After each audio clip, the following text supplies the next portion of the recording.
Salam, hər vaxtınız xeyir olsun. Vegetativ orqanlar gövdə yarpaq mövzusundan 41-ci sualda qalmışdıq. Davam eləyək. Palıd yarpağının şəkildə göstərilən hissəsində hansı toxuma qrupu yoxdur deyə soruşulur. Şəkildə yarpağın bir hissəsi verilmişdir.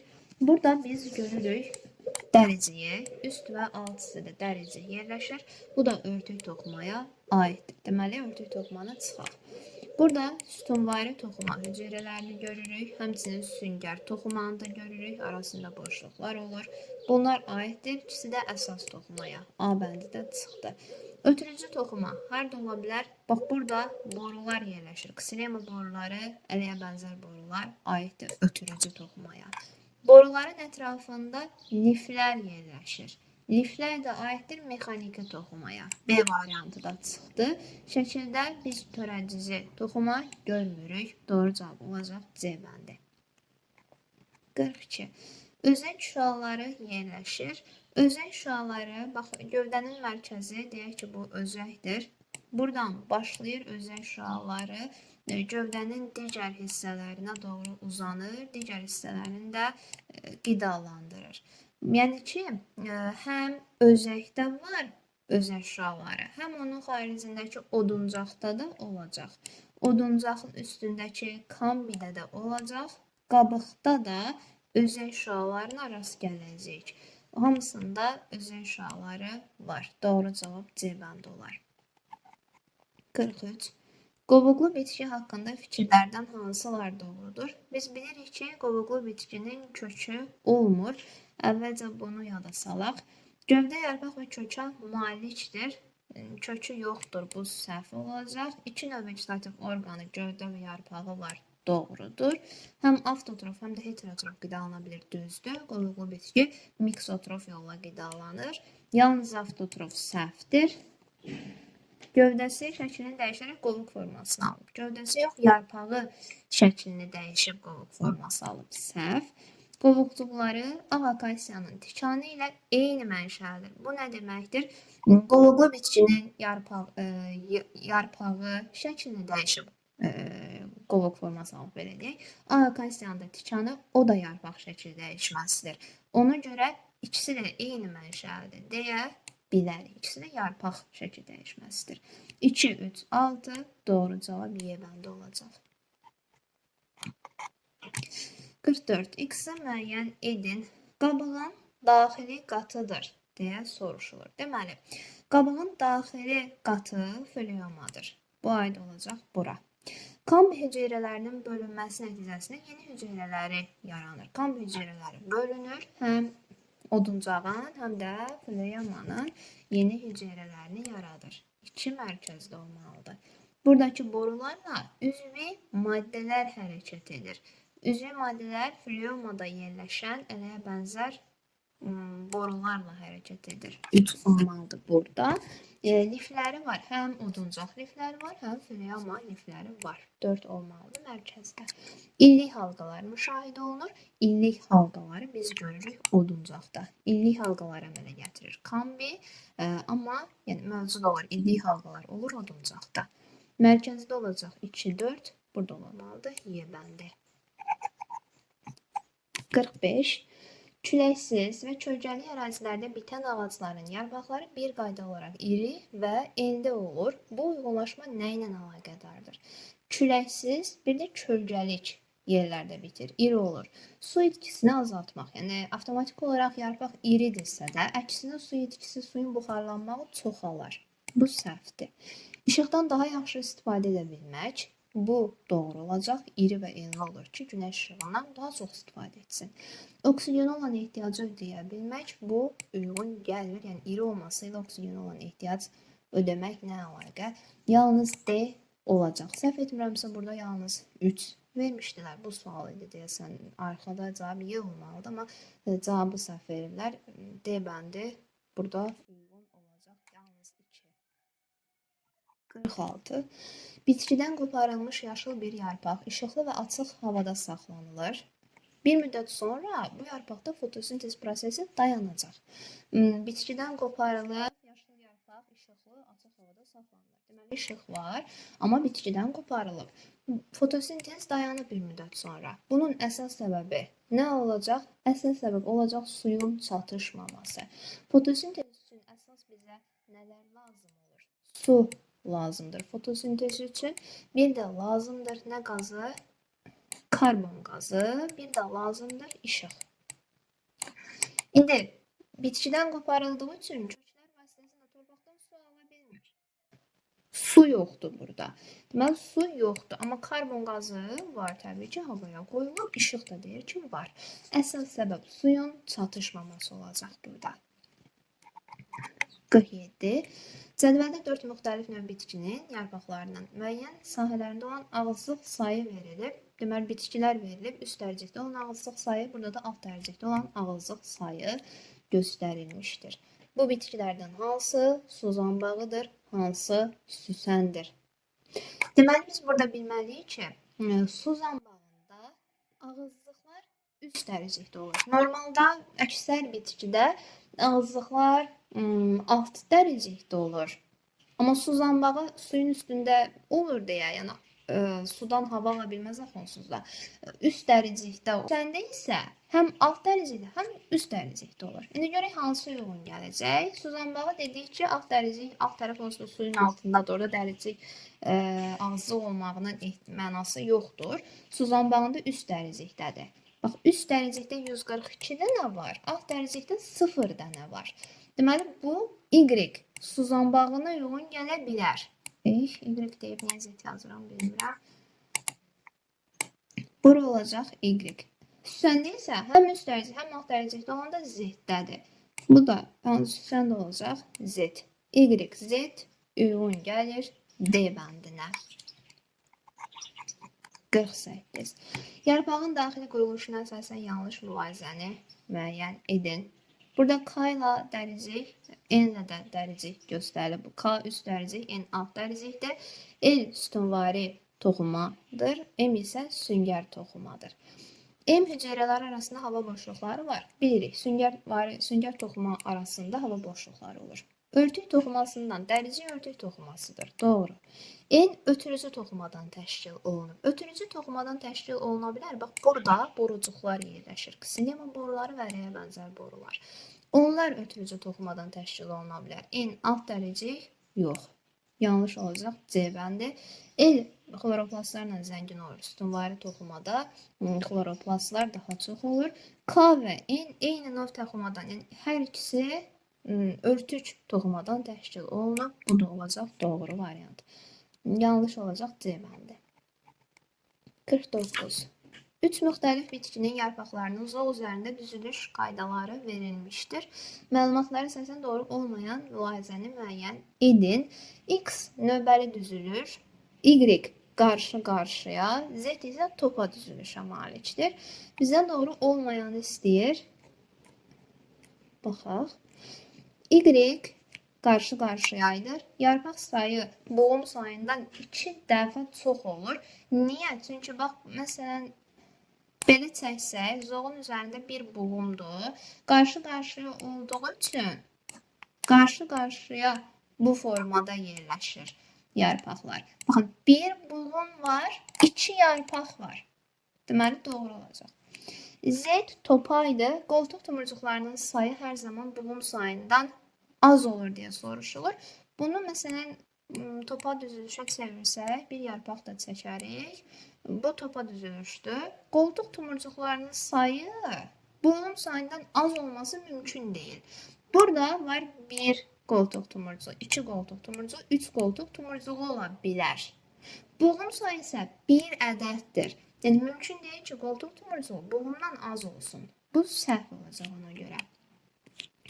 Boğum sayı, o bir variantlara da baxaq. Boğum sayı eyni olarsa, ən çox qoltuq tomurcuğu Z-də, çünki 3 dənə qoltuq tomurcuğu olaraq, məsələn, bir boğum olsa 3 dənə qoltuq tomurcuğu olur.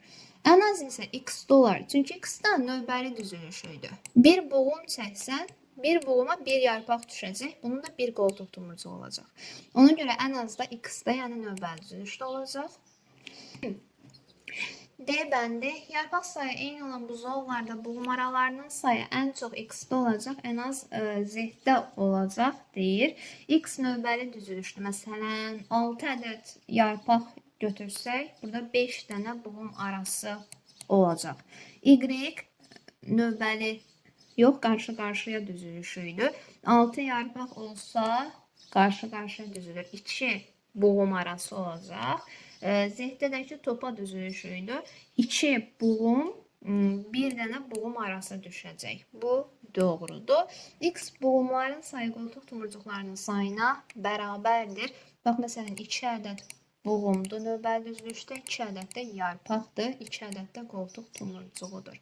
Bu da doğru variantdır. Səhv olacaq B bəndi. 50. Verilmiş mülahizələrdən hansı səhvdir? Bütün gövdələr torpağın üstündə inkişaf edir, deyir.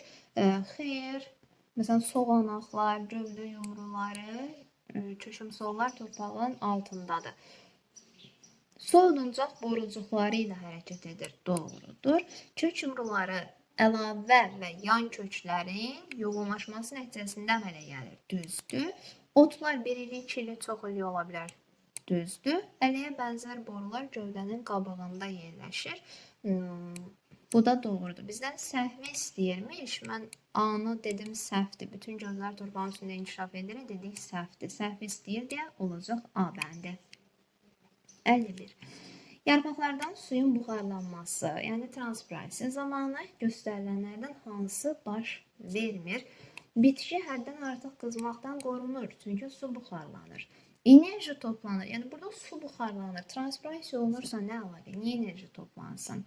Bu variant səhvdir, bu enerji toplanmaz. Amma yarpaqlar soyacaq təbii ki. Su borucuqlarla hərəkət edəcək və buxarlanacaq.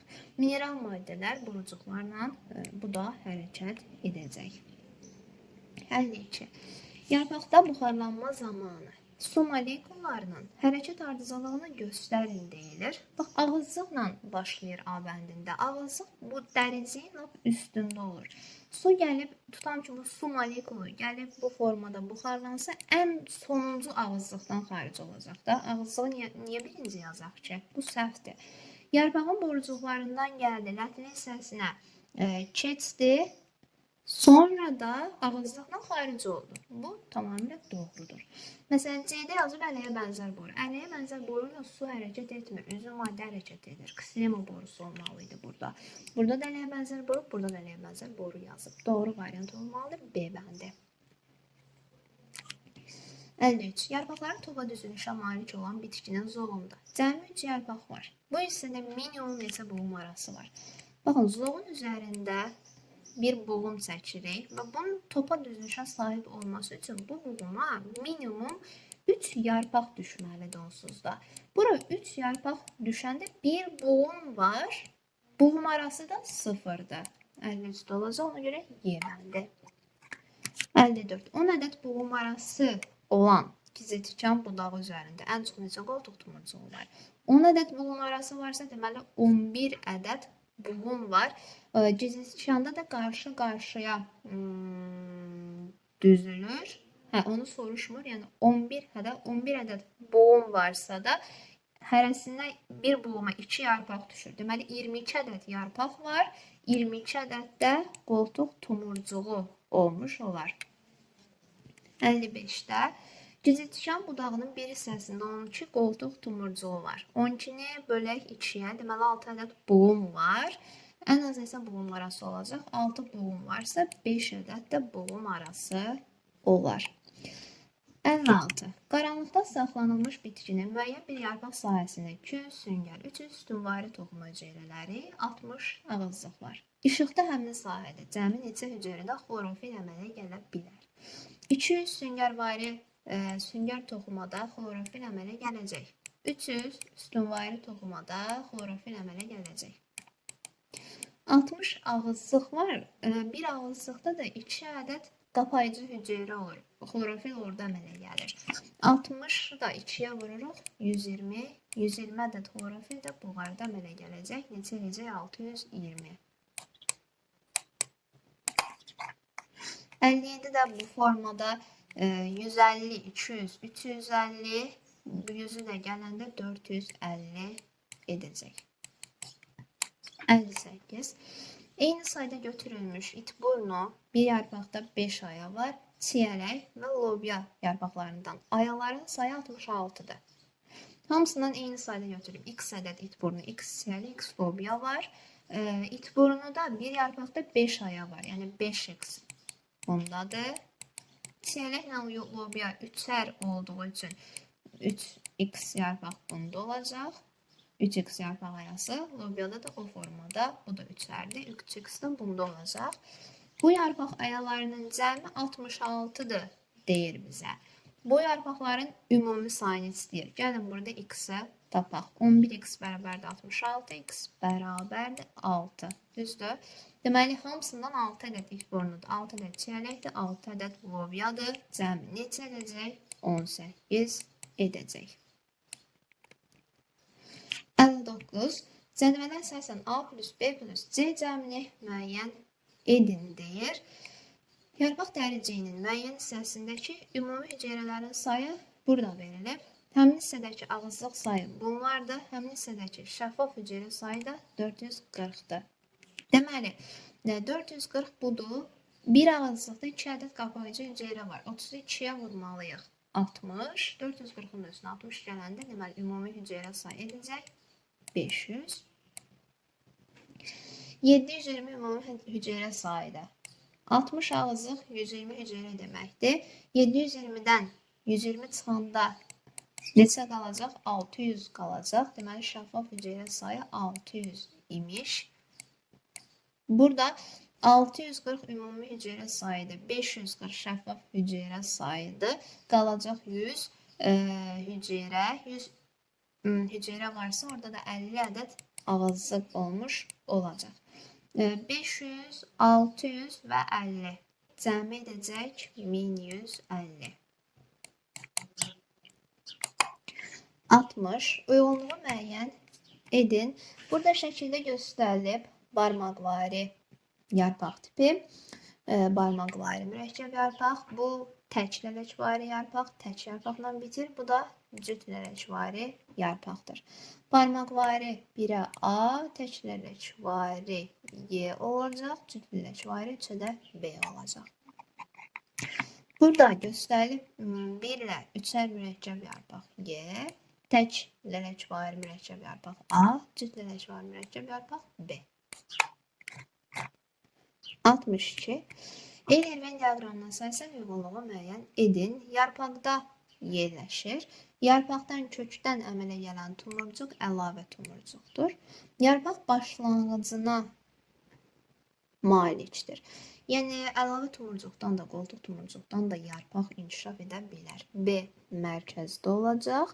Kökdə yerləşir. Dediyim kimi kökdə yarpaqda yerləşən əlavə tumurcuqdur. Zoğda yerləşir. Bax, əlavə tumurcuq buğum aralarından da əmələ gələ bilər. Yəni zoğda da ola bilər, qoltuq tumurcuğu da zoğda ola bilər. Deməli, zoğda yerləşə bilər ikisi də. Növbəli düzülüşə malikdir. Bu olacaq qoltuq tumurcuğunda. Yəni yarpaqların növbəli yerləşən bitkilərdə qoltuq tumurcuğunda növbəli düzülüşə malik olacaq. A, C 2'yə B-dir, 3'ə Y olacaq. Buğum arasında rast gəlinir. Buğum arasında ola bilər əlavə tumurcuq. Yarpaqda rast gəlinir. O da əlavə tumurcuq. Zoğun təpə hissəsində təpə tumurcuğu olacaq. Yarpaq qoltuğunda qoltuq tumurcuğudur. Yarpaqla ondan yuxarıda olan buğum arasında yaranan bucaqda olacaq qoltuq tumurcuğu. 1'ə A, B, 2'ə C, 3'ə D və Y. 64. Ağac gövdəsinin quruluş sxemi üçün uyğunluğu müəyyən edin. Burada şəkildə 3 ilə özək göstərilib, 2 kambi göstərilib, 1 ilə də göstərilib floema qatı. Əsasən ehtiyat toplayıcı toxumadan təşkil olunur özək. Ələyə bənzər borular harda rast gəlinir? Ələyə bənzər borular floemada rast gəlinir. Bura B. Tez-tez mitoz bölünmə baş verən kambidir. Bölünmə baş verir və oduncağın, həmçinin qabığın yeni hüceyrələrini əmələ gətirir bu kambi. Qabığın tərkibinə daxildir floema. İllik halqalar əmələ gətirir. Kombi. 1'ə BD, 2'ə C'ye, 3'ə A uyğundur. 65. Bitki yarpağında işığın təsiri ilə nişastanın əmələ gəlməsini sübut edən təcrübənin mərhələlərinin düzgün ardıcıllığını müəyyən edin. Burada birinci olmalıdır 6. Bitkini 2-3 gün qaranlıqda saxlayırıq. Qaranlıqda saxlayırıq ki, onun tərkibində olan nişastasını istifadə eləsin. Sonra gəlməlidir 3. Bitkinin hər hansı bir yarpağını hər iki tərəfdən qara kağızla elə örtmək lazımdır ki, onun yalnız müəyyən hissəsi görünsün. Qara kağızla bir hissəsini örtürük, bir hissəsini də açıq saxlayırıq. 3. Daha sonra onu günəş işığından və yaxud lampa işığında saxlayırıq. Niyə? Axı birinci qaranlıqda saxladıq, o nişastasını təmiz sərf etmişdi.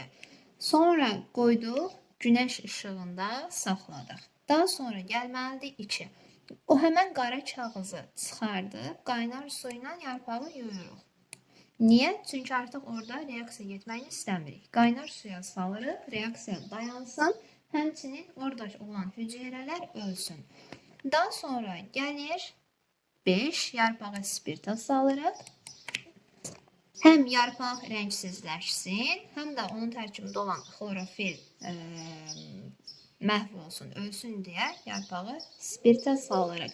Ən sonda yarpağı suda yuyub üzərinə zəif yod məhlulu əlavə edirik. Yod məhlulu əlavə etdikdə üzərini qara kağızla örtdüyümüz hissə bənövşəyi rəngə çalmayacaq, amma kağızdan qıraq hissələr ətraf olacaq bənövşəyi rəngdə. Niyə? Bu nə deməkdir? Bu deməkdir ki, orada nişasta əmələ gəlib. Yod, belə deyək, nişastanın təyin edicisidir. Nişasta olan yerə yod əlavə etdikdə bənövşəyi rəng alır. Bu təcrübədə də biz onu əldə etdik ki, deməli, fotosintez nəticəsində nişasta əmələ gəlir. Bu qədər bu mövzunun testlərinin sonuna gəldik. Sualınız olsa şərhlərdə yazıb soruşa bilərsiniz. Sağ olun.